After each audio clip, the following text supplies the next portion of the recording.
हाँ, तो a plus iota b का अगर मैं इन्वर्स निकालूंगा तो मैं क्या करूंगा, 1 अपॉन ए प्लस आयोटा बी करता हूँ एंड फिर इसको रैशनलाइज करते हैं। इसको रैशनलाइज करते हैं तो ए माइनस आयोटा बी ऐसा मल्टीप्लाई करते हैं तो ऊपर आ जाता है ए माइनस आयोटा बी और नीचे आ जाता है A square plus B square upon simplification. ठीक है, तो ये मैंने आप लोगों को बता दिया था लास्ट क्लास में, inverse of a complex number, multiplicative inverse भी बोलते हैं इसको। ठीक है, now moving on, modulus of a complex number, modulus of a complex number. तो लेट्स से मेरे पास जो कॉम्प्लेक्स नंबर है दैट इज वही है z is equals to a plus iota b है। तो इसका मॉडुलस का मतलब होता है ना, इसका मॉडुलस जैसे आप वेक्टर पढ़ते हो, आई प्लस जे के फॉर्म में पढ़ते हो, आई कैप प्लस जे कैप के फॉर्म में पढ़ते हो, तो उसका जब मॉडुलस निकालना होता है तो आप क्या करते हो, रूट ऑफ आई स्क्वायर के साथ जो कोफिशिएंट होता है प्लस जे कैप के साथ जो कोफिशिएंट, मतलब आई कैप के साथ जो कोफिशिएंट होता है उसका रूट का स्क्वायर प्लस जे कैप के साथ जो कोफिशिएंट होता है उसके रूट का, मतलब उसके स्क्वायर का रूट। तो सिमिलरली यहाँ पे क्या करेंगे, मॉडुलस का मतलब हो गया A square plus B square, root of A square plus B square, मतलब दोनों के कोफिशिएंट्स को, रियल नंबर का कोफिशिएंट एंड इमेजिनरी नंबर का जो कोफिशिएंट है बी, दोनों का स्क्वायर करके रूट ले लेंगे, modulus of a complex number होता है ये। ठीक है, और एक और टर्म आता है conjugate of a complex number, conjugate of a complex number. तो कॉन्जुगेट टर्म आप लोगों ने क्वाड्रेटिक, सबने ही थ्योरी ऑफ इक्वेशंस पढ़ रखा है, क्वाड्रेटिक इक्वेशन पढ़ रखा है, तो थ्योरी ऑफ इक्वेशंस में आप लोग को बताया गया था कि कॉन्जुगेट का मतलब क्या होता है। तो देखो मॉडल, अगर मेरे पास ये लेट्स से यही कॉम्प्लेक्स नंबर है तो इसका conjugate will be a minus iota b. जो भी साइन होता है मेरा बी के कोफिशिएंट का, मतलब इमेजिनरी पार्ट जो होता है उसके कोफिशिएंट का जो भी मेरा साइन होता है उसका रिवर्स अगर मैं लिख देता हूँ, लाइक अगर यहाँ पे प्लस है तो मैं माइनस लिख दूंगा, अगर यहाँ पे माइनस होता, लेट्स से मेरे पास कॉम्प्लेक्स नंबर होता z1 is equal to a minus iota b, तो z1 का कॉन्जुगेट क्या हो जाता, ए प्लस आयोटा बी हो जाता, उसका रिवर्स लिख दो बस। जो भी को भी आयोटा के साथ जो भी साइन आपको दिख रहा है, आयोटा के साथ जो भी आपको साइन दिख रहा है उसका ऑपोजिट साइन लिख दो, लाइक अगर माइनस है तो प्लस लिख दो, प्लस है तो माइनस लिख दो, that is conjugate of a complex number. ठीक है, तो सर कॉन्जुगेट को डैश से डिनोट करते हैं क्या? हाँ, इसको डिनोट करने के लिए z डैश होता है। ठीक है, इसको सर डिनोट करने के लिए z डैश होता है। एक सर एक लॉ का क्वेश्चन है सर, वो उसका ग्राफ बनाना है सर, वो बन नहीं रहा, बहुत अजीब सा है वो। कौन से मॉड्यूल का क्वेश्चन है? सर ऐसा सर ने भेजा था ना वो टेस्ट वाला, उस पर कंफ्यूजन हो रहा है सर वो, क्योंकि लॉ वो के अंदर ट्रिग्नोमेट्रिक फंक्शन है वो। बेटा वो यहाँ पे थोड़ी ना डिस्कस करोगे, बाद में डिस्कस कर सर वो सकते हो, कब करेंगे फिर? डाउट सेशंस में डिस्कस करोगे, ये तो सीबीएसई लेक्चर्स है ना, यहाँ पे मैं आपके अच्छा पर्सनल हाँ, डाउट्स नहीं हूँ। ओके ओके ठीक है। ओके, सर और मॉड्यूलस के लिए equals to under root of A square plus B square है क्या? हाँ, a square plus B square है, मतलब coefficient of real number, coefficient of imaginary number, दोनों के स्क्वायर को ऐड कर देना और रूट ले लेना है, होल रूट ले लेना है।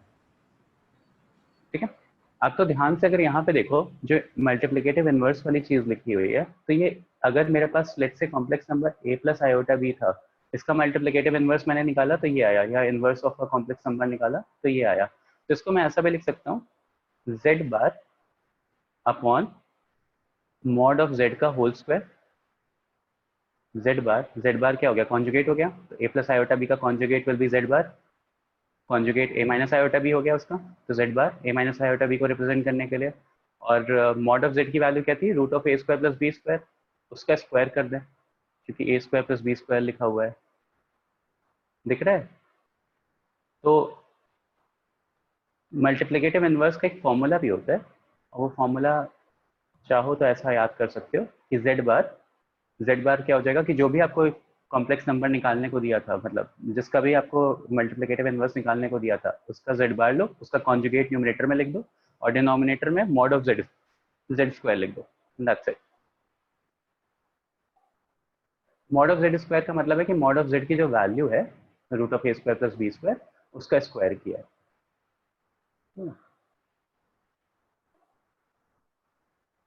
ओके, तो जैसे मान लो एक एग्जांपल भी देख लेते हैं। Example is let's say I have a question कि z is equals to 2 minus 3 iota, तो इसका z इनवर्स निकालना है, तो इसका z इनवर्स निकालने के लिए आप क्या करोगे, मल्टीप्लिकेटिव इनवर्स का sign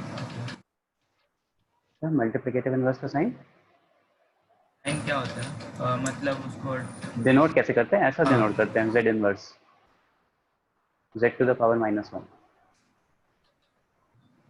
z to the power -1।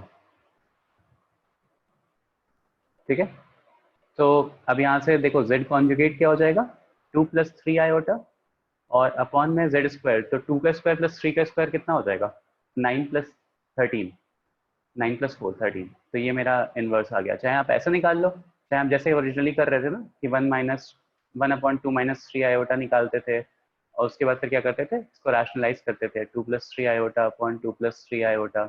तो वहाँ से भी 2 + 3 आयोटा अपॉन इन दोनों को मल्टीप्लाई करोगे तो आप लोगों ने देख लिया था कि a² + b² आ जाता है।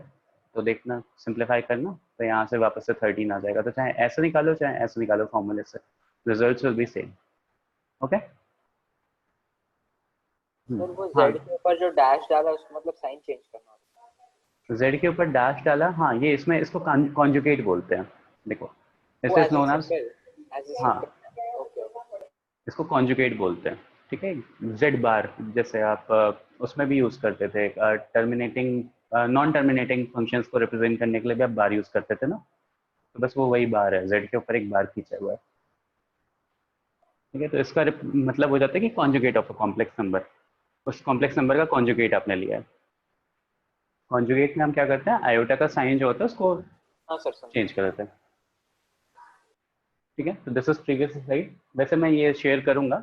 अच्छा, कुछ लोगों ने बोला था लास्ट टाइम मुझसे कुछ लोगों ने बोला था कि सर जिप फाइल और rar फाइल ओपन नहीं हो रही है, तो सर वो कैम स्कैनर होगा तो ही ओपन होता है। नहीं नहीं, WPS ऑफिस भी यूज कर सकते हो, बस इसमें थोड़ा ऐड ज़्यादा होता है, but still WPS office use कर सकते हो और बहुत सारे ऑफिस सूट्स आते हैं। ये ऐप वैसे भी आपके लिए इम्पोर्टेंट है जब तक हम लोग की ऑफलाइन क्लासेस चल रही हैं, रीज़न बीइंग क्योंकि बहुत सारे डॉक्स भी अगर आपसे शेयर होते हैं तो डॉक्यूमेंट भी, जैसे PDF खोलने के लिए तो आप रखते ही हो यूजुअली, बट डॉक्यूमेंट्स के लिए मतलब डॉक एक्स करके जो फाइल होती है उसको ओपन करने के लिए आपके फ़ोन में यूजुअली आप नहीं होता, अगर आपने अच्छे फ़ोन्स नहीं ले रखे हैं तो WPS ऑफिस आपके फ़ोन को उसका कंपैटिबल बना सर देता है। गूगल डॉक्स में भी खुलता है। गूगल डॉक्स में भी खुल जाता है। ठीक है, तो मतलब जिसके पास हाँ सर नहीं है वो उसके यूज लिए कर। बता रहा हूँ, उसके लिए बता रहा हूँ कि जिसके पास नहीं था, बहुत सारे लोगों ने 5-6 स्टूडेंट्स से मुझे रीच आउट किया कि सर रात फाइल और जिप फाइल नहीं ओपन हो रही है, तो WPS ऑफिस से वो आपकी प्रॉब्लम सॉल्व हो जाएगी। ठीक है, ओके। नहीं ओमकार, मैंने प्रीमियम नहीं खरीद रखा और मैं यूज़ कर रहा हूँ, तो फिर आई कैन नॉट से कि आपको प्रीमियम की रिक्वायरमेंट है। ओके, ओपन वगैरह करने के लिए नहीं है, ये उसमें एडिटिंग मॉडुलस करने के लिए एडिटिंग जरूरत क्यों होता है। करना। Sir mod of a complex number वापस एक बार बता दो। Mod of a complex number देखो, ये होता है ना mod of a complex number, अभी इसको मैं थोड़ा जब आपको अभी नेक्स्ट टॉपिक जब पढ़ाऊंगा तो वहाँ पे भी बताता हूँ। Mod of a complex number आप वेक्टर की तरह सोचो कि आपने वेक्टर 2D वेक्टर की तरह सोचो कि आपने i+j के फॉर्म में रिप्रेजेंट किया हुआ है, मतलब एक i एक्सिस है, एक j एक्सिस है। तो mod of a complex number is basically value, जो आप i और j की वैल्यू निकाल देते हो ना, जैसे मान लो आपने, अगर मैं वेक्टर के फॉर्म में बताऊँ आपको, अभी वैसे नेक्स्ट टॉपिक हमारा ये है कि लेट्स से मेरा एक की पॉइंट है, ये जे एक्सिस है, ये आई एक्सिस है, एक्स एक्सिस है। ठीक है, let's say P point was 3,4। तो आप मॉड ऑफ निकालते हो तो क्या करते हो, इसका डिस्टेंस निकालते हो ना बेसिकली। शिवेन शिवेन ने पूछा था या किसी और ने पूछा था? तो ये √3² + 4² हो जाता है ना, तो 5 आ जाती है वैल्यू। तो बस यही मॉड होता है। मैं भी इसको समझाता हूँ आगे थोड़ा डिटेल में। फिर इसके पहले हाँ कुछ नहीं सर, पढ़ा ना, पहले क्लास मतलब स्लाइड कॉन्जुगेट और रेसिप्रोकल के पहले, मतलब कॉन्जुगेट और मॉड के पहले। कॉन्जुगेट और मॉडुलस के पहले वाला पॉइंट? हाँ उसके पहले कुछ कराया है। नहीं, यही था, यहीं से स्टार्ट किया। ठीक है, तो एक क्वेश्चन देता हूँ, वो करो। क्वेश्चन है, चेंज करूँ स्लाइड?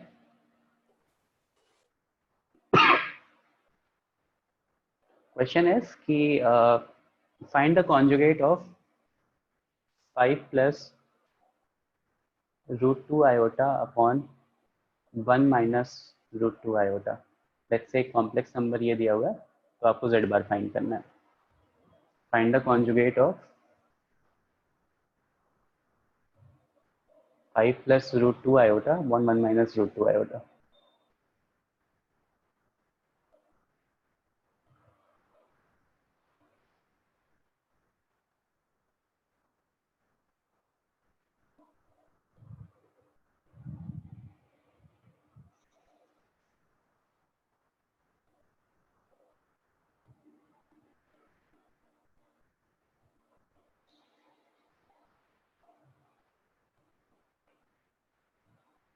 हेलो।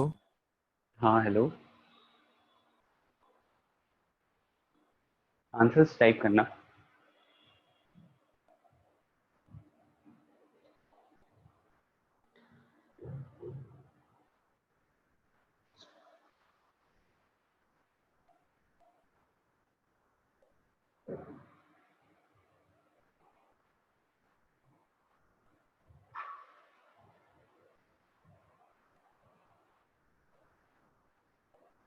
नहीं शुभजोत, नहीं जो है वैसा नहीं आएगा।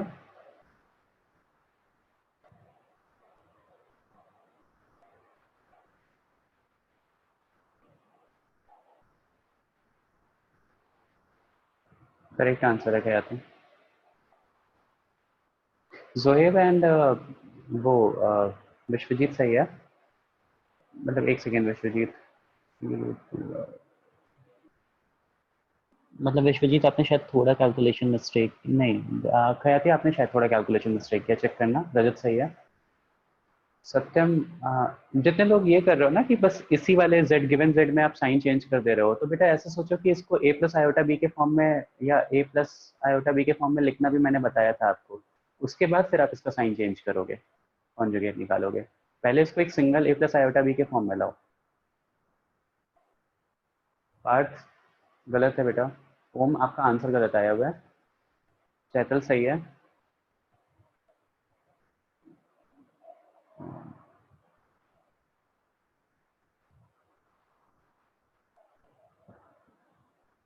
ओके, रजत का शौनक गलत था। ओम गलत है, शौनक फिर से गलत है, साई गलत आ रहा है बेटा। हाँ पार्ट, पहले उसको सिंप्लीफाई करोगे, एक simple a plus iota b के फॉर्म में लाओगे, वापस से उसका कॉन्जुगेट निकालोगे। ठीक है खयाती, आपका सही है। अब तो देखो, पहले इसको a प्लस आयोटा बी के फॉर्म में कन्वर्ट करना लास्ट क्लास में मैंने सिखाया था कि 5 plus root two iota upon 1 minus root two iota ऐसा दिया। तो पहले इसको रैशनलाइज करो, एक single a plus iota b के फॉर्म में लाओ। तो 1 plus root two iota upon 1 plus root two iota. ठीक है, इससे मल्टीप्लाई करेंगे तो देखो नीचे a minus B into a plus b है, तो वो a square plus B square हो जाता है। लास्ट क्लास में बता रखा है मैंने सब। तो a square plus B square, तो वहाँ से 3 आ गया। और न्यूमरेटर में क्या करोगे, मल्टीप्लाई करो, फाइनल रिजल्ट बताओ यहाँ से क्या आ रहा है। जशित सही आ रहा है। यहाँ से इसको सिंप्लीफाई करोगे। ठीक है, तो लेट्स से 5 और plus 5 root two iota, 5 root two iota plus root two iota, तो 6 रूट टू आयोटा सीधे लिख रहा हूँ। और plus root two into root two will be 2 and iota into iota -1, तो -1। तो यहाँ से क्या आ जाएगा, 3 plus 6 root two iota upon 3। तो यहाँ से आ गया 1 प्लस 2 रूट टू आयोटा। अब 1 प्लस 2 रूट टू आयोटा आ गया, z की वैल्यू आ गई है। अब इसका z बार निकालेंगे, तो z बार क्या हो जाएगा, z bar will be 1 minus 2 root two iota. Sign change कर देंगे। ठीक है, तो जिसका जिसका ये आया दैट इज करेक्ट।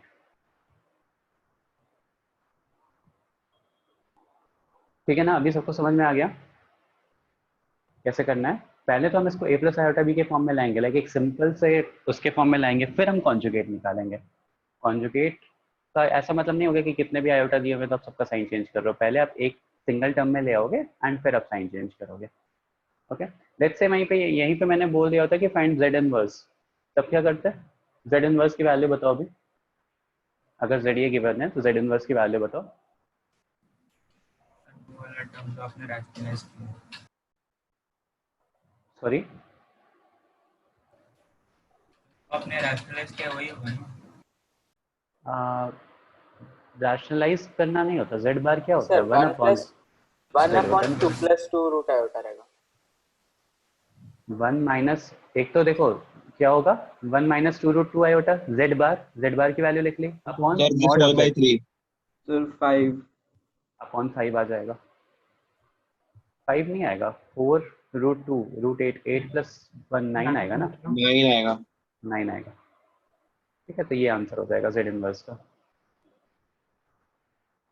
नहीं समझ में आया किसी को? देखो सबसे पहले क्या किया, z गिवन था, z बार निकालना था। तो जेड बार निकालने के लिए क्या किया, पहले इसको ए प्लस आयोटा बी के फॉर्म में कन्वर्ट किया, तो उसके लिए रैशनलाइज किया। जब ए प्लस आयोटा बी के फॉर्म में कन्वर्ट हो गया जेड, तो फिर मैंने क्या किया, जेड बार निकाल दिया, जेड बार इज कॉन्जुगेट, तो आयोटा का साइन चेंज कर दिया, यहाँ पे प्लस था यहाँ पे माइनस कर दिया, ठीक है। फिर मुझे जेड इनवर्स निकालना था, जेड इनवर्स में मुझे पता है क्या होता है, Z bar upon mod of z का स्क्वायर। तो मॉड ऑफ जेड, जेड बार कितना हो गया, जेड बार विल बी ये जो लिखा हुआ है यहाँ पे वही लिख दिया, अपॉन मॉड ऑफ जेड का स्क्वायर, तो जेड ये था, मॉड ऑफ जेड कितना हो जाएगा, root of A square plus B square, तो 1 प्लस और 2√2 का स्क्वायर करोगे तो 8 आ जाएगा, ठीक है। और इसका भी स्क्वायर करो, तो रूट ऑफ 9 लिखा हुआ है, इसका स्क्वायर करोगे तो 9 आ जाएगा, तो वही 9 से डिवाइड कर दिया, ठीक है। तो ओरली आप निकाल सकते हो, अगर एक बार जेड बार आ गया तो आप ओरली निकाल सकते हो जेड इनवर्स की वैल्यू, मल्टीप्लिकेटिव इनवर्स की वैल्यू। तो आपसे ऐसे भी क्वेश्चन पूछ सकते हैं कि find the multiplicative inverse of this particular number. एक और क्वेश्चन कर लो जस्ट कि, सर एक कॉन्जुगेट का क्वेश्चन है, हाँ कॉन्जुगेट ऑफ -3i - 5, तो फिर इसका आंसर 3i - 5 दिया है। हाँ, तो आयोटा का साइन चेंज करोगे ना, तो अगर इस 3i + 5 होना चाहिए। +5 क्यों होना चाहिए, आयोटा किसके साथ है, 3 के साथ है ना, इसका साइन चेंज करोगे ना। इसको ऐसे भी लिख सकते हो बेटा, देखो ध्यान से, -5 - 3 आयोटा, तो आयोटा का साइन चेंज करोगे ना, ठीक है। समझ गया ना। हाँ हाँ। आयोटा का साइन चेंज होगा हमेशा, ऐसा थोड़ी ना कि जो सेकंड लिखा हुआ है उसका ना साइन चेंज कर रहे हो। ओके, नाउ एक और क्वेश्चन करो, इसमें भी क्वेश्चन है z is equals to 2 - 3 iota upon 1 + 4 iota, ठीक है। इसका क्या करना है आपको, z बार निकालना है और z इनवर्स निकालना है।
ओके, मैं चेक करता हूँ अभी।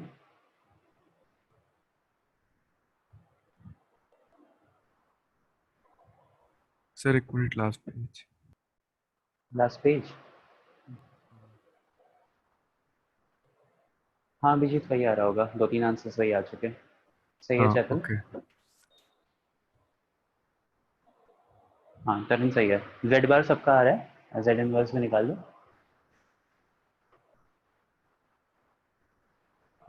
जोहेब बाई 5 क्यों रहेगा जोहेब, सोचो, रजत सेम चीज,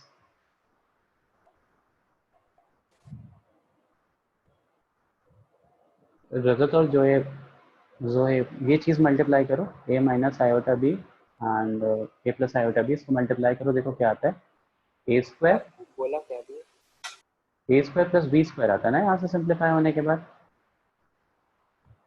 अरे स्क्वायर हाँ, रहेगा, आयोटा मतलब गिन लिया उसमें, पॉजिटिव हो जाएगा।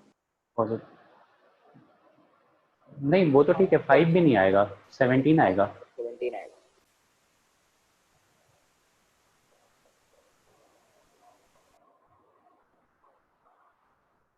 ओके ठीक है, तो ध्यान से देखो, तो यहाँ से सबका ये तो आ गया, मैं चेक कर लेता हूँ, आप लोग आंसर वेरीफाई कर लो, बहुत सारे आंसर्स आ रहे हैं, सबका ऑलमोस्ट सही लग रहा है मुझे। तो 2 - 3 आयोटा अपॉन 1 + 4 आयोटा, इसके कॉन्जुगेट से मल्टीप्लाई और डिवाइड करेंगे डिनोमिनेटर वाले, तो 1 - 4 आयोटा अपॉन 1 - 4 आयोटा, तो डिनोमिनेटर में तो 17 आएगा, ऊपर क्या आ रहा है, ऊपर आ रहा है -10 प्लस 11 है, -11 प्लस -11 आयोटा आ रहा है ना, -11 -10 -11 आयोटा आ रहा है। ठीक है, अब अगर ऐसा आ चुका है तो देखो a प्लस आयोटा b के फॉर्म में अगर आपने लिखा तो क्या आ जाएगा, -10/17 -11 आयोटा बाई 17। एक्चुअली z की वैल्यू आ रही है प्लस में, z बार निकाल रहे हो तो माइनस में हो जा रहा है, ऐसा हो रहा है। ठीक है, अब क्या करना है आपको, z इनवर्स निकालना है। z इनवर्स निकालने के लिए आपने क्या किया, mod of z upon sorry z inverse z conjugate upon mod of z का होल स्क्वायर। Z में वैल्यू नेगेटिव क्यों सर आएगी? Z में 11 नेगेटिव है। z में 11 नेगेटिव है, अच्छा ओके, मैंने सॉल्व नहीं किया, आप ही लोगों ने बताया था। ठीक है, तो यहाँ पे वैल्यू नेगेटिव आ रही है तो उसका कॉन्जुगेट में वैल्यू पॉजिटिव हो जाएगी। ठीक है, अपॉन मॉड ऑफ z का होल स्क्वायर, तो z नेगेटिव तो यही हो गया, -10/17 प्लस 11 आयोटा अपॉन 17।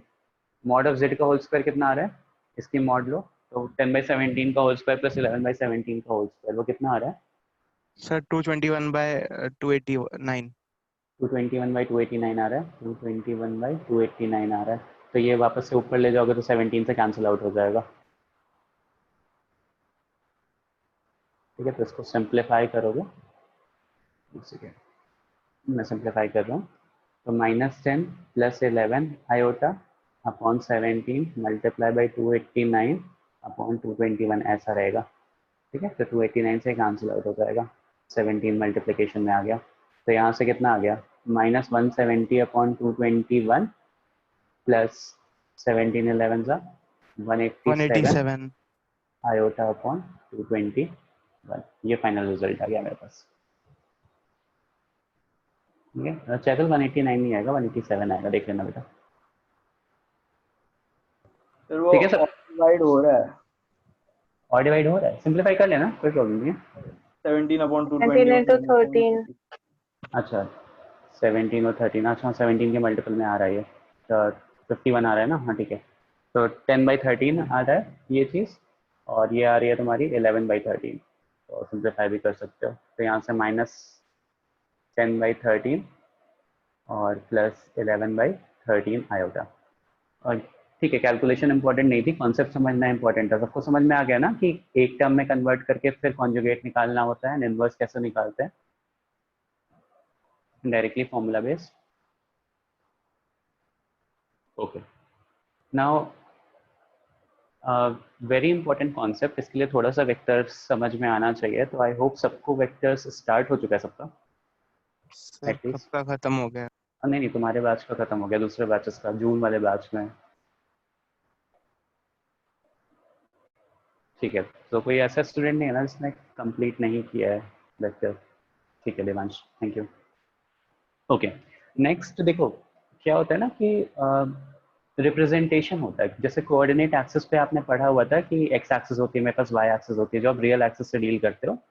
तो मैंने आप लोगों को बताया था कि कॉम्प्लेक्स नंबर के केस में एक इमेजिनरी एक्सिस भी आती है। तो इस इमेजिनरी एक्सिस को एक थोड़ा सा ब्रीफ तो मैंने किया ही था, उस इमेजिनरी एक्सिस को प्लॉट करना। ओके ठीक है, तो उस इमेजिनरी एक्सिस को हम ऐसे देखते हैं कि लाइक 2D प्लेन पर रिप्रेजेंट करना तो कैसे करेंगे, वैसे तो इमेजिनरी एक्सिस है तो ठीक है इमेजिन ही करनी पड़ेगी। वो आप हायर उसकी क्लासेस में, मतलब जब आप MSc इन मैथमेटिक्स करते हो तो आप कॉम्प्लेक्स नंबर्स को डिटेल्स में पढ़ते हो वहाँ पे। बट मीनवाइल जब आप इमेजिनरी एक्सिस लेते हो तो हम इमेजिनरी एक्सिस को ये वाली एक्सिस लेते हैं और रियल एक्सिस को ये वाली एक्सिस लेते हैं। ठीक है, 2D प्लेन में अभी नॉर्मली रिप्रेजेंट करने के लिए, मतलब वाई एक्सिस आपकी इमेजिनरी एक्सिस की तरह काउंट होगी और रियल एक्सिस आपकी एक्स एक्सिस की तरह काउंट होगी। तो लेट्स से मेरे पास एक कॉम्प्लेक्स नंबर है 3 + 4 आयोटा। ये ऑब्वियसली ये फर्स्ट क्वाड्रेंट हो गया, ये सेकंड क्वाड्रेंट हो गया, ये थर्ड क्वाड्रेंट हो गया एंड ये फोर्थ क्वाड्रेंट हो गया। तो देखो इस पर्टिकुलर कॉम्प्लेक्स नंबर के लिए रियल भी पॉजिटिव है और इमेजिनरी भी पॉजिटिव है। ठीक है, तो रियल एक्सिस की वैल्यू क्या है 3 एंड इमेजिनरी एक्सिस पे वैल्यू क्या है 4। तो जो पॉइंट होगा that will be this point 3, 4, that 3 will represent real part and 4 will represent imaginary part।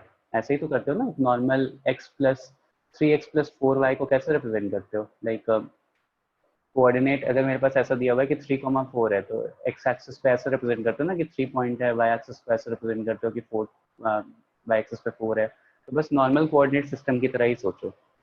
और इसकी जो डिस्टेंस होती है ना ओरिजिन से, इसकी जो डिस्टेंस होती है ओरिजिन से, ठीक है, वेक्टर फॉर्म में अगर आपको निकालना होता है, लाइक आप इसको लिखते हो ना 3i cap plus 4j cap, ठीक है, तो इसकी वैल्यू अगर इसकी मैं पूछूं कि ये डिस्टेंस कितना है, ठीक है, तो लेट्स से ए सर वेक्टर बेसिक ऐसा, पाइथागोरस से भी निकाल सकता हूँ।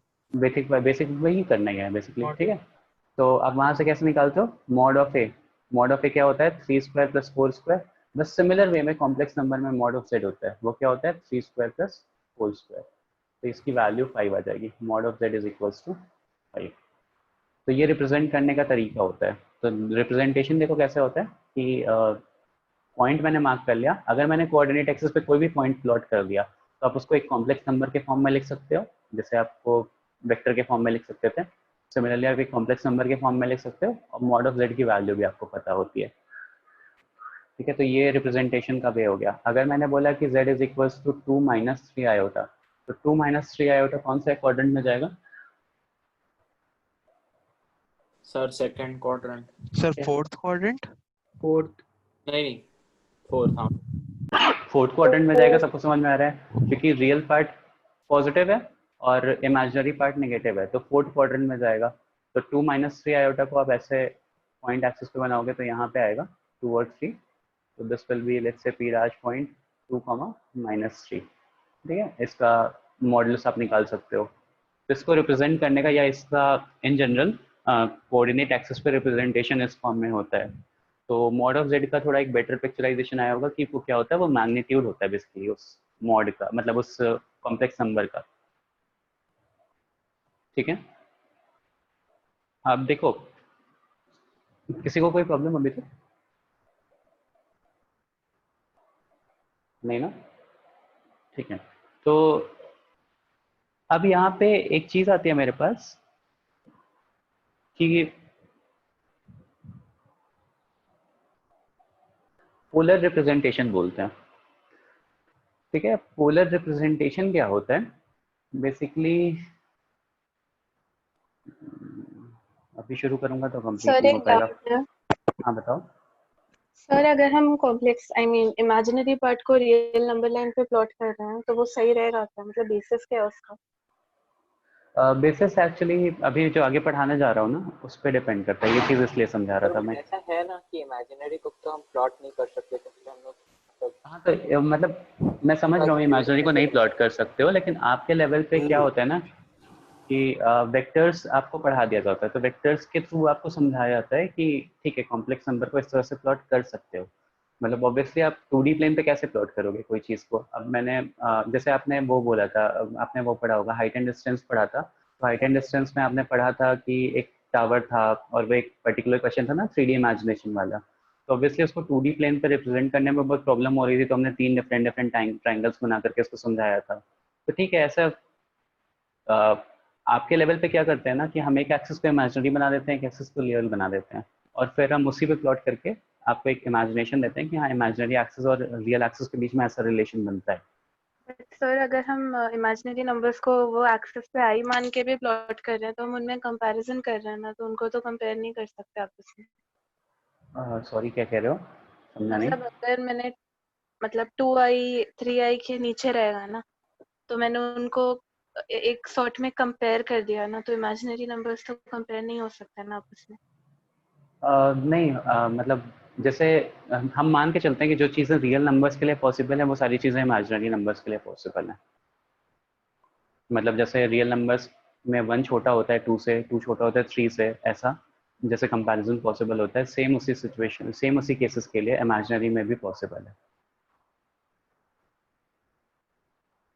सर ये जो हमने वेक्टर से रिलेट किया, इसमें मॉड ऑफ जेड जो है वो under root of A square plus B square लिया, लेकिन उसका सिग्निफिकेंस क्या है? मतलब वेक्टर में तो हम लोग को वो हाँ मैं बता रहा हूँ उसका सिग्निफिकेंस। मैं ये जो मैंने ब्रीफ इसलिए किया था क्योंकि अभी हम जो नेक्स्ट टॉपिक पढ़ने जा रहे हैं वहाँ पे ये यूज़ होने जा रहा है। इमेजिनरी नंबर्स को कंपेयर क्यों नहीं कर सकते? इमेजिनरी नंबर्स को कंपेयर कर सकते हो, बोले तो कि रियल की तरह करोगे। वैसे हायर लेवल पे बहुत सारी चीज़ें चेंज होती हैं, जैसे आप अभी तक ट्रिग्नोमेट्री फर्स्ट क्वाड्रेंट के लिए पढ़ते आ रहे थे, फिर आपने यहाँ पे पढ़ कर निगेटिव वैल्यूज भी पॉसिबल है, तो आगे बहुत सारी चीज़ें चेंज होंगी, बहुत सारे मॉडिफिकेशंस होंगे इन चीज़ों में। ये आपके लेवल पे अभी जितना है उतना बता रहा हूँ, ठीक है। तो और कोई डाउट? मतलब घबराना नहीं, डरना नहीं, पूछ लेना, ठीक है।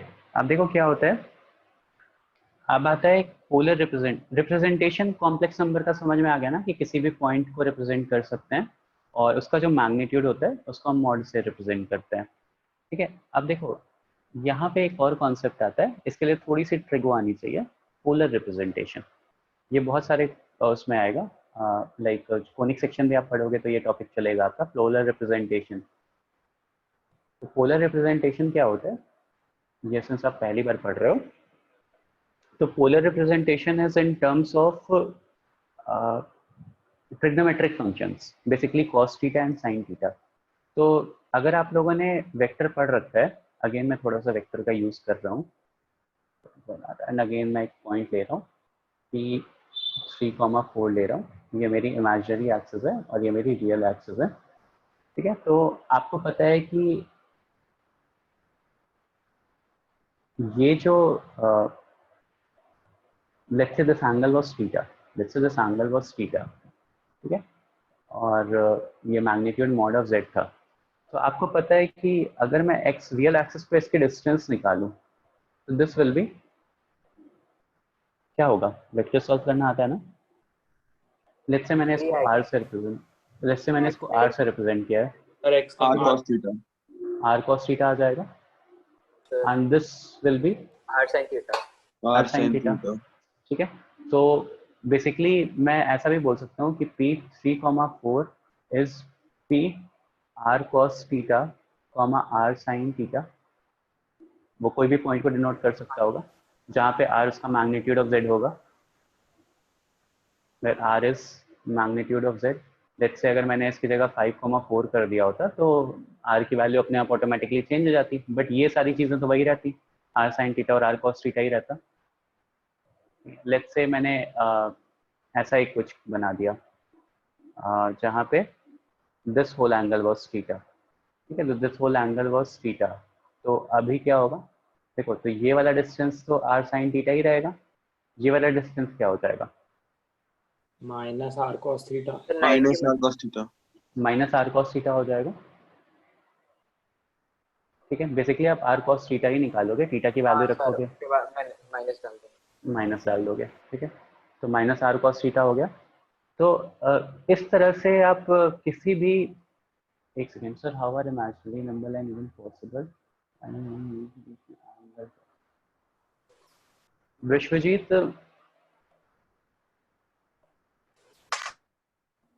दी इमेजिनरी नंबर लाइन पॉसिबल कैसे है? अच्छा सर मेरे को डाउट है। सर मुझे भी डाउट है।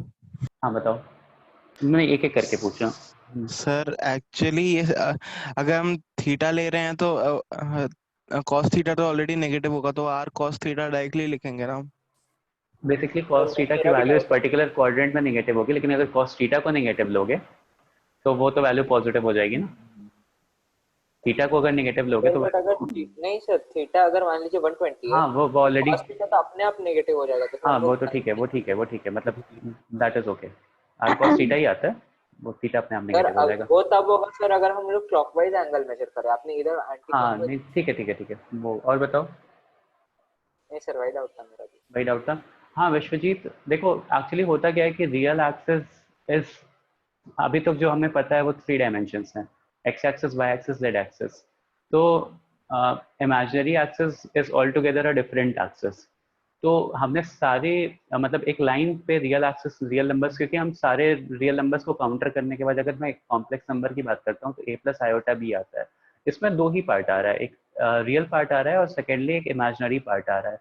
तो हमें बस 2 ही चीज़ों का रिप्रेजेंटेशन करना है, एक रियल पार्ट का, एक इमेजिनरी पार्ट का। हमें यहाँ पे एक्चुअली में किसी रूम को रिप्रेजेंट नहीं करना है कि रियल एक्सिस पे x एक्सिस भी आ रही है, y एक्सिस भी आ रही है, z एक्सिस भी आ रही है, ऐसा कुछ नहीं है, बस एक ही रियल पार्ट आता है उसमें।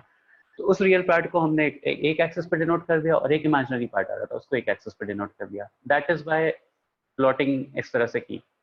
ठीक है। सेकेंडली आप पूछ रहे हो कि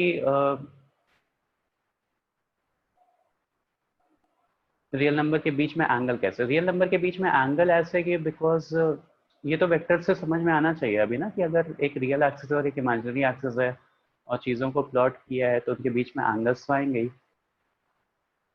ये तो वेक्टर है बेसिकली, ये तो ठीक है।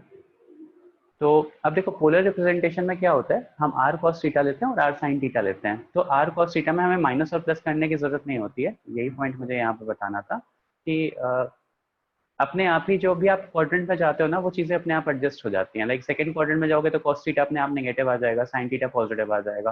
तो सेकंड क्वाड्रेंट में आपको पता है, जो भी मैं यहाँ पे बता रहा था कि देखो r नेगेटिव आता है, रियल एक्सिस नेगेटिव आएगी और इमेजिनरी एक्सिस पॉजिटिव आएगी। थर्ड क्वाड्रेंट में दोनों नेगेटिव आ जाता है। तो थर्ड क्वाड्रेंट का अगर कोई थीटा लोगे तो साइन में नेगेटिव कॉस में नेगेटिव, अपने आप ही वो चीज़ें काउंटर हो जाएंगी। तो जो पोलर रिप्रेजेंटेशन होती है वो इसी फॉर्म में होती है। और यहाँ पे r जो होता है वो क्या होता है, मॉड ऑफ z होता है। r जो होता है वो क्या होता है, मॉड ऑफ z होता है। ठीक है। तो अब जैसे मान लो मेरे पास एक, अब कुछ क्वेश्चंस देखते हैं, क्वेश्चंस के थ्रू थोड़ा बेटर समझने की कोशिश करते हैं। थ्योरी सबको समझ में आ गई ना कि क्यों r cos थीटा होता है, क्यों r sin थीटा होता है।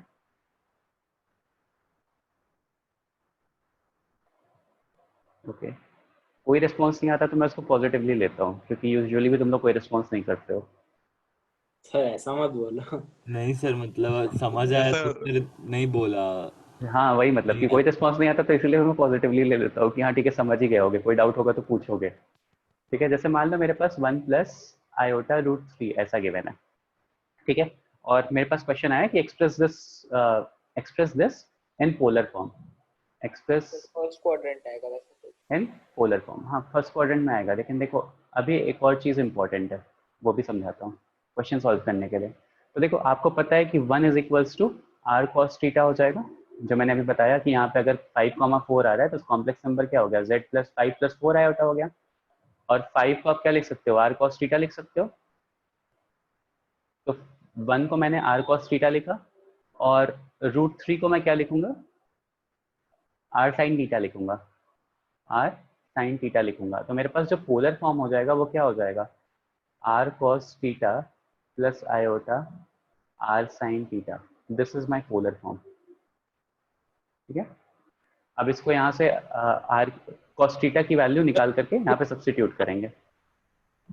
मतलब रूट 3 को हम लोग r cos थीटा लिख सकते हैं और फिर 1 को r sin थीटा। हाँ और यहाँ से r की वैल्यू निकालोगे तो क्या आ जाएगा। सर कर सकते हैं वैसा। अभी मैं बता रहा हूँ बेटा, क्वेश्चन में समझ सर जाओगे। r 1 की की वैल्यू 2 बताओ। है, r की 2 है, r की वैल्यू 2 है। 2 है। ठीक है। r की वैल्यू 2 है। ये 2 रूट 3 क्यों आया प्रतीक्षा। ठीक है। तो अच्छा वो तुमने पोलर फॉर्म बता दिया होगा। ओके तो देखो यहाँ पे वैल्यू सब्स्टिट्यूट करो तो r की वैल्यू 2 आई। तो देखो r की वैल्यू 2 सब्स्टिट्यूट करोगे तो cos थीटा क्या आया, 1/2 आ गया। और sin थीटा क्या आ गया, रूट 3/2 आ गया। तो थीटा क्या हो जाएगा, फर्स्ट क्वाड्रेंट में सोचना है, थीटा विल बी π/3। तो यहाँ पे थीटा की वैल्यू π/3 डाल दो तो पोलर फॉर्म जो मेरी आएगी वो आ जाएगी, यहाँ से r कॉमन ले सकते हैं दोनों से, r कॉमन ले लिया, cos theta plus iota sin theta. और z is equals to r की वैल्यू क्या थी 2, cos थीटा की वैल्यू कितनी है cos π/3 plus iota sin π/3।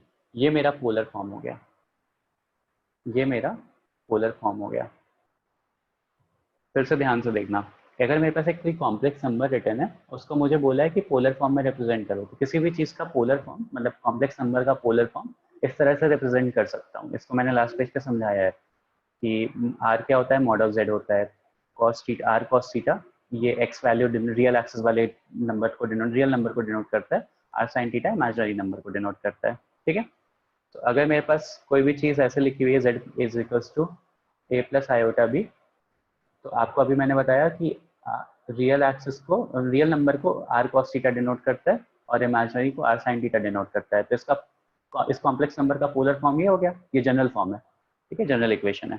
After that क्या कहते हैं, अगर मेरे पास एक कॉम्प्लेक्स नंबर ऐसा दिया हुआ था तो उसको पोलर फॉर्म में रिप्रेजेंट करने को बोला, तो पोलर फॉर्म में रिप्रेजेंट करने के लिए क्या चाहिए मुझे, एक तो आर चाहिए, दूसरा थीटा की वैल्यू चाहिए। तो आर निकाल लिया मैंने, r will be mod of 2, मतलब 2 आ जाएगा बेसिकली, ये आप लोगों को पता है। और फिर उसके बाद क्या करूंगा, रियल पार्ट को आर कॉस थीटा से इक्वेट करूंगा, इमेजिनरी पार्ट को, इमेजिनरी पार्ट का ये जो नंबर है कोएफिशिएंट है उसको आर साइन थीटा से इक्वेट करूंगा, बिकॉज आयोटा तो वैसे का वैसा ही है, ठीक है। वहां सर से इसका थीटा एक की और वैल्यू मेथड भी हो निकालूंगा, सकता है ना? वहां से, एक सेकेंड बेटा, या वहां से थीटा की वैल्यू निकालूंगा, और थीटा को हमेशा पाई के फॉर्म में लिखना है, थीटा को हमेशा पाई के फॉर्म में लिखना है, ठीक है। थीटा को हम 60 डिग्री या ऐसा कुछ नहीं लिखोगे, और फिर जब थीटा की वैल्यू सब्स्टिट्यूट कर दोगे और आर की वैल्यू सब्स्टिट्यूट कर दोगे तो पोलर फॉर्म हो जाती है। अच्छा, एक और चीज, जो पोलर फॉर्म होता है वो आर कॉमा थीटा का इक्वेशन होता है, आर कॉमा थीटा की इक्वेशन होती है। जैसे आपने देखा ना कि यहाँ पे आर की वैल्यू निकालनी थी और थीटा की वैल्यू निकालनी थी, 2 वैल्यूज निकालनी थी, तो पोलर फॉर्म हमेशा आर कॉमा थीटा के फॉर्म में होता है, आर कॉमा थीटा के फॉर्म में होता है। मतलब ऐसी इक्वेशन होती है जिसकी वैल्यू 2 चीजों पे डिपेंडेंट होती है, एक आर पे डिपेंडेंट होती है और एक थीटा पे डिपेंडेंट होती है, तो दोनों वैल्यूज हमें निकालनी पड़ती हैं।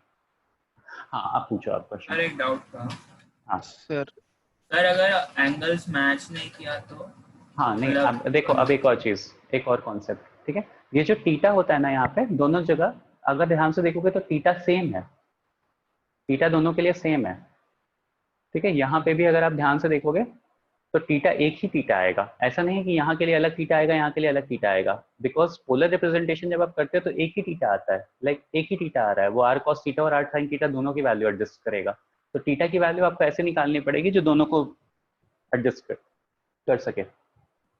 अभी वो ओके क्वेश्चन भी करवाता हूँ। हाँ, सर और इसमें एक और मेथड भी हो सकता है ना, multiply divide by r. Multiply divide by इस पर्टिकुलर क्वेश्चन ये यहाँ पे multiply divide by r, so यहाँ पे ना, हाँ, सो आर को कॉमन बाहर रख लेंगे और फिर 1 बाय आर और √3/r भाई उसको क्या साइन थी। कॉम्प्लेक्स बना रहा है तू? बात तो वही हो गई ना, बात तो वही हो गई, तुम यहाँ पे आर मल्टीप्लाई कर रहे हो, मैं यहाँ पे कर रहा हूँ, और फिर आर से डिवाइड कर रहे हो कॉस थीटा निकालने के लिए, सर कर तो वही लेंथी चीज कहा रहे हो। जाता एक हाँ और ठीक है, क्वेश्चन एक और क्वेश्चन करते हैं, ठीक है, समझ जाओगे। सर, मतलब अगर हम लोग 1 की जगह पे √3 को भी r cos थीटा ले सकते थे ना, या फिर अलग नहीं नहीं नहीं नहीं, आयोटा, ये आयोटा वाला जो पार्ट होगा उस पार्ट साइन थीटा से ही इक्वेट करोगे।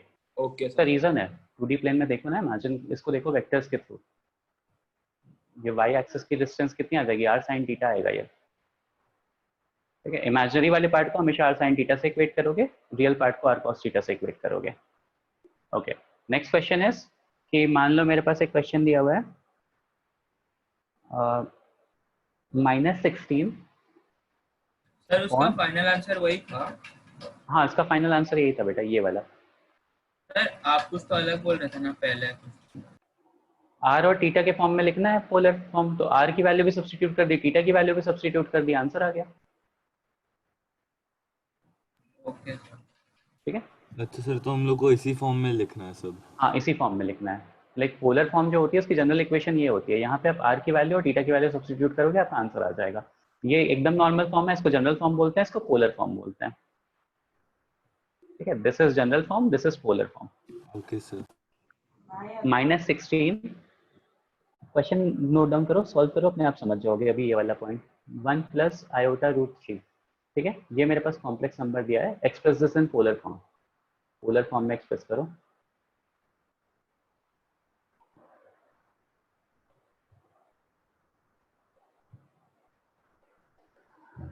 तरुण, ये वही बात हो गई कि अगर हम ट्रायंगल्स के फॉर्म में लिख सकते थे तो हमने ट्रिग्नोमेट्री क्यों पढ़ी, आप जो क्वेश्चन पूछ रहे हो।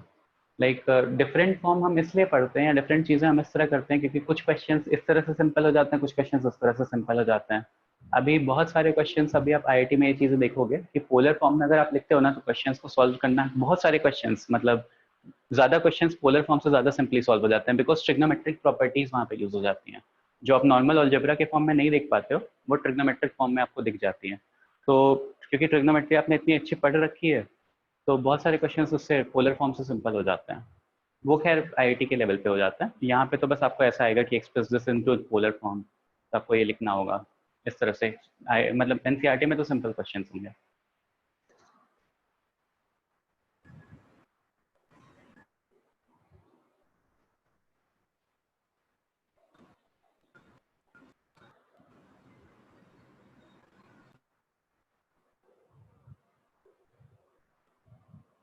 Express this into cos theta की वैल्यू रेंज से बाहर आ रही है सर।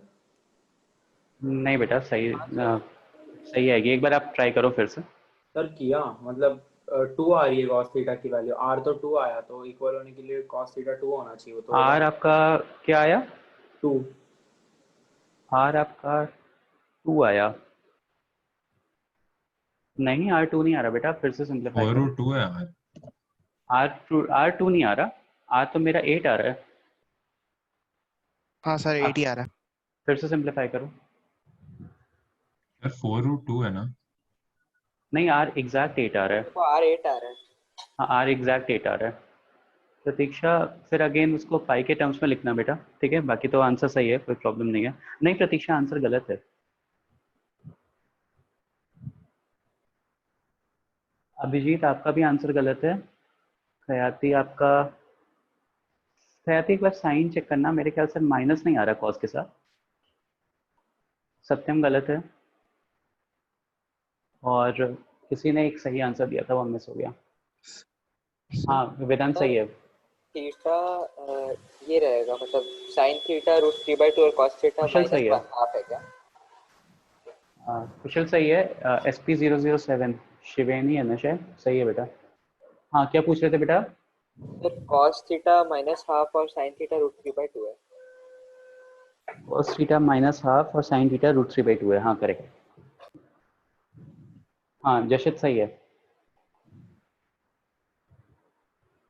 ठीक है, तो सबसे पहले इसको a + i/b के फॉर्म में करना है, ये तो आप लोग समझ गए होगे। तो यहाँ से क्या करोगे, -16 into 1 - i/√3 into 1 + i/√3 upon 1 - i/√3 upon 1 - i/√3 ऐसा मल्टीप्लिकेशन करोगे, और यहाँ से सिंप्लीफाई होकर के कितना आ रहा था? -4 -4 क्या आएगा? Sir -4 + 4 √3 iota. +4 √3 आयोटा। अब यहाँ से r की वैल्यू निकालोगे, r की वैल्यू आ सर जाती है 8 आ रही है। √64, दैट इज 8 आ जाएगी r की वैल्यू। ठीक है, अब क्या करोगे, r cos theta is equals to -4 और r sin theta is equals to 4√3, ये इक्वेट करोगे। ठीक है, सबको इक्वेट कर दिया विद साइन। ठीक है, तो cos सर थीटा 2/3 आ रहा है ना? हाँ थीटा 2/3 आ रहा है। देखो cos थीटा यहाँ से हाफ हो गया, और sin थीटा यहाँ से कितना हो गया, 4 से डिवाइड कर लो तो कितना आ जाएगा, √3/2 आ जाएगा। अब cos नेगेटिव है, sin पॉजिटिव है, कौन से क्वाड्रेंट में होता है? सेकंड क्वाड्रेंट में होता है, और दोनों की कॉमन वैल्यू सोचनी है। ये बेटा ये आ गया, तो √(a² + b² करो अद्वैत। 16 + 48 √64 हो गया, वो 8 आ गया ना। हाँ, तो यहाँ से देखो cos थीटा -1/2 आ गया। जून बैच वालों को समझ में आ रहा है ना बेटा जो मैं कर रहा हूँ? एनीवन एक्सेप्ट फॉर देवांश, बाकी लोग?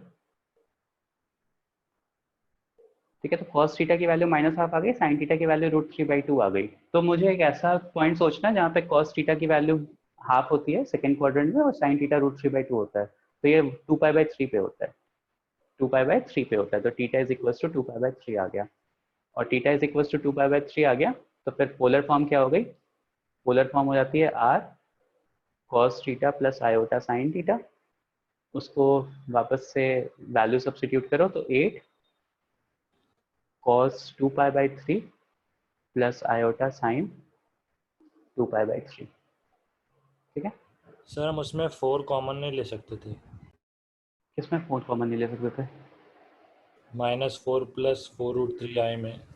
हाँ तो ले लो -4 कॉमन, पर वो -4 तो इसका पार्ट है ही ना, उसको कहीं हटा थोड़ी कर दोगे।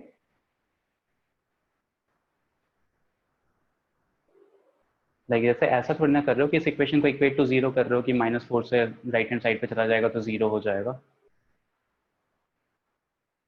जैसे नहीं, मान लो, फिर हम जैसे मान लो मैंने ऐसे 2 + 4 आयोटा लिखा, 2 + 4 आयोटा लिखा, तो आप ऐसा कह रहे हो कि आप ऐसा लिख सकते हो, तो हाँ ठीक है आप ऐसा लिख सकते हो, पर ये 2 तो रहेगा ही ना इसमें, बिकॉज बेसिकली इसका मतलब क्या हो रहा है कि y एक्सिस पे आप x एक्सिस पे आप 2 पॉइंट बढ़ रहे हो, y एक्सिस पे 4 यूनिट बढ़ रहे हो, तो एक पॉइंट डिनोट कर रहा है 2,4।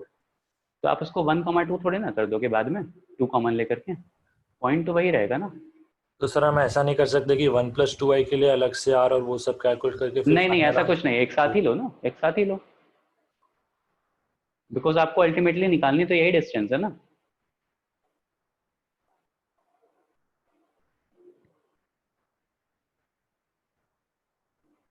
कॉमन नहीं लेकर के आप नॉर्मली ही इसको ऐसे रखो, मेरे कहने का ये मतलब है, उसको सॉल्व करो, बिकॉज ये एक पॉइंट रिप्रेजेंट कर रहा है।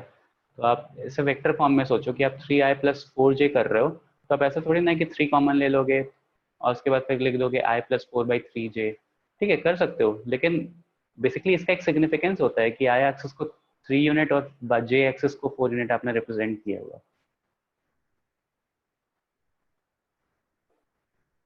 समझ में आया? हाँ, writing this in polar form Vishwajeet, right. अभी मैंने तरुण को भी ये पॉइंट बताया कि अगर आप कोई चीज़ को पोलर फॉर्म में रिप्रेजेंट कर रहे हो तो पोलर फॉर्म में लिखने से बहुत सारे क्वेश्चन सिंप्लीफाई हो जाते हैं।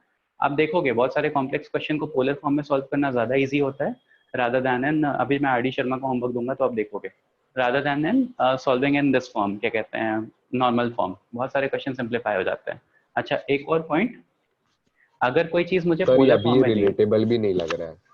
हाँ थोड़ा हो जाएगा, अभी यूज टू नहीं हो ना, तो थोड़ा हो जाएगा, पहली बार पढ़ रहे हो किसी चीज़ का पोलर फॉर्म। अभी ये चीज़ सर्कल में भी पढ़ोगे, हाइपरबोला में पढ़ोगे, पैराबोला में पढ़ोगे, तो धीरे धीरे आदत होने लगेगी पोलर फॉर्म की। ठीक है, नाउ सी एक और चीज़ देखो, अगर यहाँ से मैं कुछ लिखना चाहूँ कि मान लो मेरे पास z इज इक्वल्स टू ये चीज़ गिवन है 8 cos 2π/3 प्लस 8 आयोटा साइन 2π/3, तो यहाँ से मैं जनरल फॉर्म भी लिख सकता हूँ बहुत ईजिली। ठीक है, 8 cos 2π/3 की value -½ plus 8 iota 8 times of sine 2π/3 की वैल्यू √3/2। तो यहाँ से सिंप्लीफाई करो तो देखो -4 प्लस 4√3 आयोटा, ऐसा आ गया जो मेरे पास z था, गिवन z था।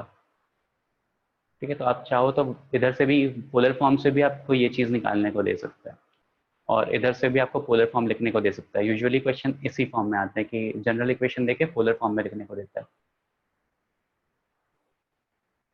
ओके, एक फाइनल क्वेश्चन कर लो। Question is iota, z is equals to iota, represent this in polar form, z is equals to iota, represent this in polar form। Sir 0, नहीं हाँ सही बोल रहे हो सर, 0 R0 हो जाएगा, R0 हो जाएगा, रियल पार्ट 0 हो जाएगा, cos cos π/2 iota sin π/2 and sin π/2। तो यहाँ से देखो आपको सिंपली समझ में आ रहा होगा कि इसका रियल पार्ट 0 प्लस आयोटा लिखा हुआ है, ये ऐसा 0 + 1 आयोटा, तो इसका r निकालोगे तो r कितना आ जाएगा, 1 आ जाएगा, √0 का स्क्वायर प्लस 1 का स्क्वायर, तो वो 1 ही हो गया। और r cos थीटा लिखोगे तो r cos theta is equal to 0, तो cos theta is equal to 0 आ गया बेसिकली, और sin theta is equal to r sin theta is equal to 1, तो sin theta is equal to 1/1 1 हो जाएगा। और क्लियरली ये सिर्फ आई एक्सिस है, सिर्फ आई एक्सिस पे लाई कर रहा होगा, सिर्फ इमेजिनरी एक्सिस पे लाई कर रहा होगा, तो वहाँ से थीटा इज इक्वल टू π/2 आ गया। तो जो पोलर फॉर्म आ गई वो कैसी आ गई, r times of cos theta plus iota sin theta, सबकी वैल्यू सब्स्टिट्यूट कर दो, r की वैल्यू तो 1 है, cos π/2 प्लस आयोटा sin π/2। ठीक है, तो z मेरे पास क्या हो गया, cos π/2 प्लस आयोटा sin π/2। ठीक है, तो आई होप सबको क्लियर हो गया होगा थोड़ा पोलर फॉर्म का क्वेश्चन, मतलब पोलर फॉर्म रिप्रेजेंटेशन क्या होता है, पोलर फॉर्म को लिखते कैसे हैं।